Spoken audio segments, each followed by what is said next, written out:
All right, today we have a 96 TJ. We got a Wrangler. This is an early model 97. They didn't produce any in 96. They just released the new model for the 97s and 96. And this is like a February of a 96. So literally almost a year before they come out. This is it. So 97 stuff works for the 96s because it's really a 97.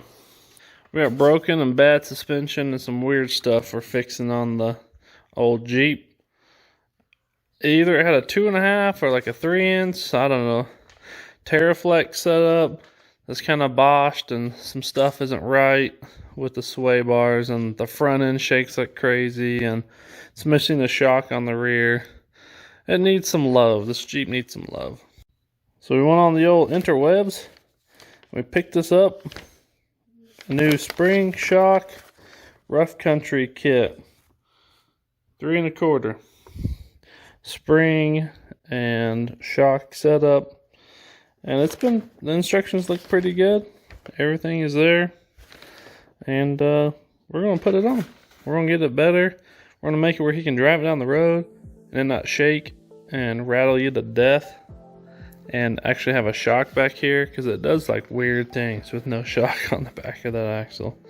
So let's fix it up. So that's it. We're going to work on the TJ today. Do this little kit. Shouldn't take too long. It's fairly simple. They got great instructions. Something you guys could do in your garage. Like this even talks about doing it all on the ground. You don't even need a lift. Just need some jack stands, a jack, and some big tools to make it happen. They have supported underneath. Put a jack on the axle for now. I'll start on the other side and taking off the shocks completely, so that way I can rotate down, get those springs out. Then I can get the new perch in, spring compress them, put new springs in. We didn't have to take off sway bars because it's tied up here and hasn't been connected, it looks like, for a long time. So you don't have to take that off. It makes it easier for us. So we're just going to work on taking both shocks off, get springs in, get it lifted back up, reattach shocks, install sway bar. We're going to get on it. It's 15 mil up top on the shock. I went ahead and sprayed all the nuts and bolts I'm going to be taking off. And I'm going to re-grease the whole setup. We have a new shock steering stabilizer as well. We're going to be installing today. So now the shocks, the tops are taken off of there. I got everything supported. We're going to take off the track bar.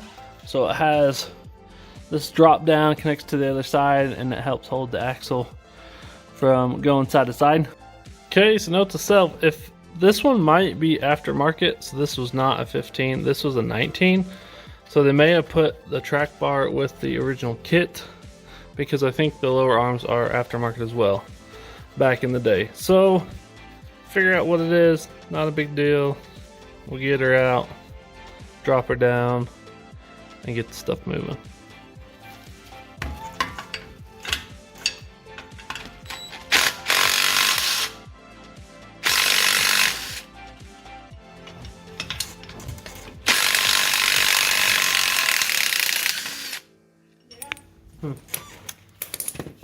Okay, we're making progress. You will need spring compressors. I think those are like 25 bucks, Harbor Freight, to get the old springs out, new ones in. So side is off. We're gonna have the new spring. They had this big old spacer that was in there for the kit, I'm assuming. It won't be needed anymore since their springs are longer. That spacer will stay.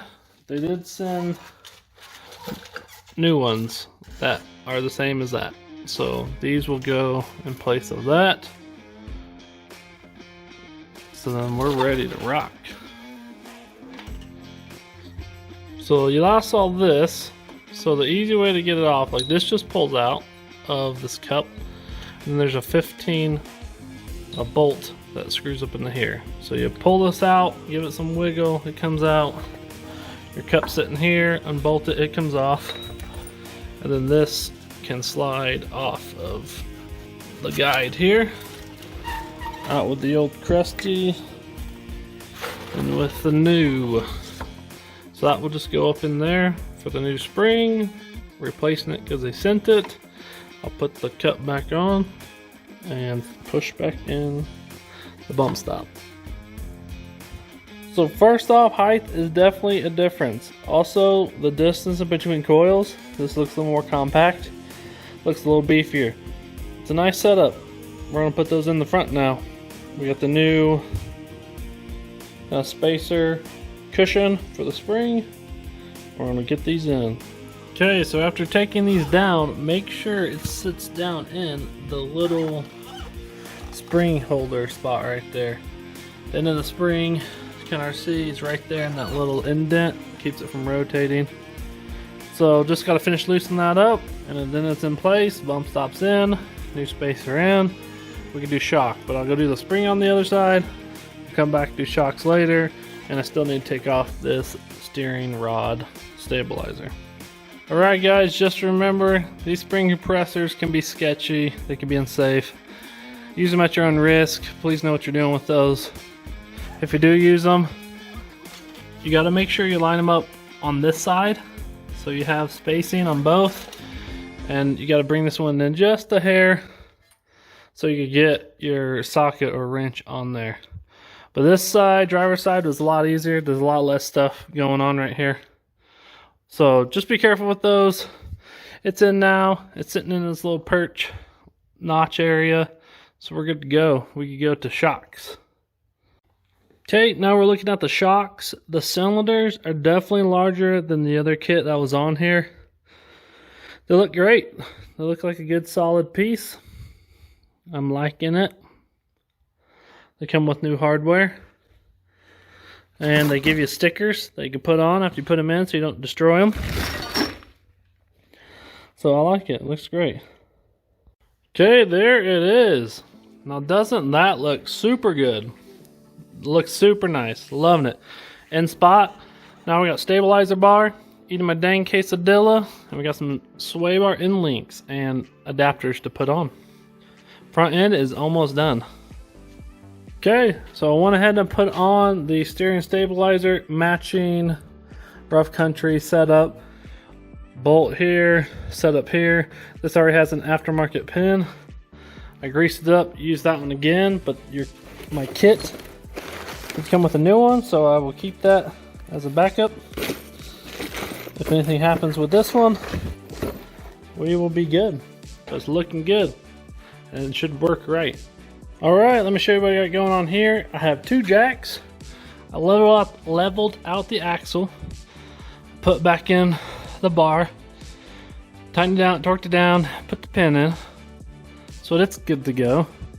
Now we're going to chop apart this custom sway bar mount kit. This is super nice and it's working really well. We're going to get that cleaned up. The kit comes, so it's super similar to how this looks. It comes with these extensions, and it comes with a longer piece to make things work. So we need to install these setups on the bar, and then we can mount it back to the factory point there and there. They come off the axle. So we should have sway bar to help take out some of that Harlem shake going down the highway. So here's why you buy the kit. Factory, not factory. Is why it was all stuck together, because these things are made to have the extra travel with the suspension. So make sure when you buy the whole kit, rough country kit, they'll come with the extended sway bar links, which is great. Sway bar install is super simple. It goes into here, like so. Goes up to here. Sway bar connects to the point. So very easy. Put the U-shaped bracket in. Sway bar will connect. They got new bolts, new inserts, washers. They give you all new hardware for everything you need there. So that's nice of them.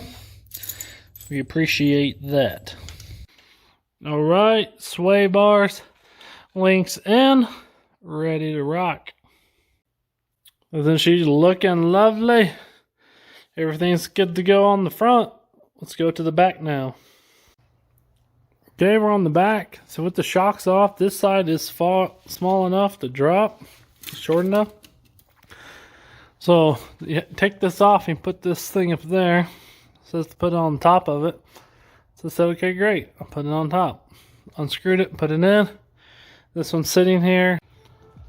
So the sway bar's off. That was right here down to the sway bar. Right there. But this side had the cockeyed ones. Well, and the picture shows the straight ones, and the cockeyed ones make more sense up front. So I don't know. I might take one of those off, put it back here to see if it works. So this side does not go down as far, so I will compress these. I got the shock out of the mounts up here. And then right here I broke this bolt. It broke right off. We'll have to get a new one. That one had no shock in it, so the bolt's just chilling. And we're going to take this off, get this off, put its thing on.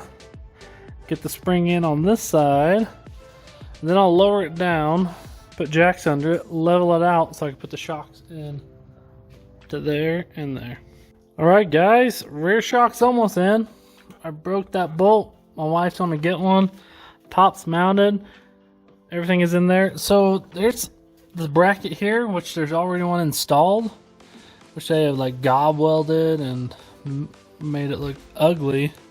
The whole contraption, they must have broke it off down there at one point, but that is already installed. I'm not going to deal with that. That does the crossbar there, and your kit will have it. It shows you how to drill the holes, and it gives you the hardware to bolt that bracket in. But this one, luckily, well, not luckily, it's ugly, but it was already done, so I didn't need to do it. Hot diggity dang! New bolt showed up.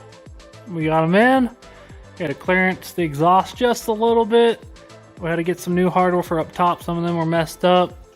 So all we got to do is get the sway bar links in up to there, and then we're done on the rear. So I'm going to pull the straight one off the front and see if it's supposed to actually come back here, because the way this is looking, it's supposed to be straight.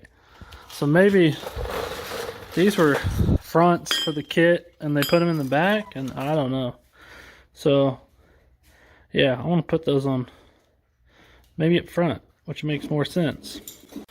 Alright guys, just an update. Sway bar links are in. Straights definitely go in the back.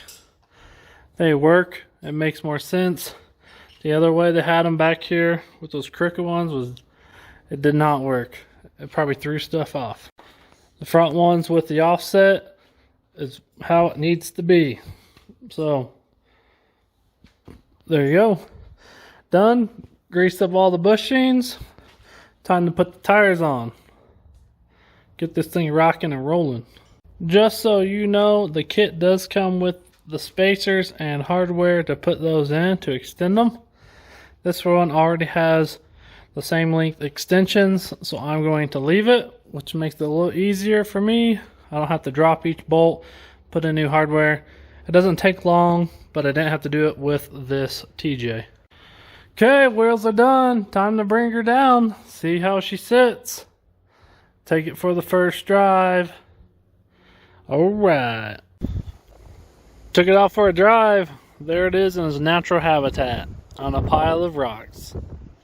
Okay, picking up his Jeep. He's giving the old test run. Like a glove.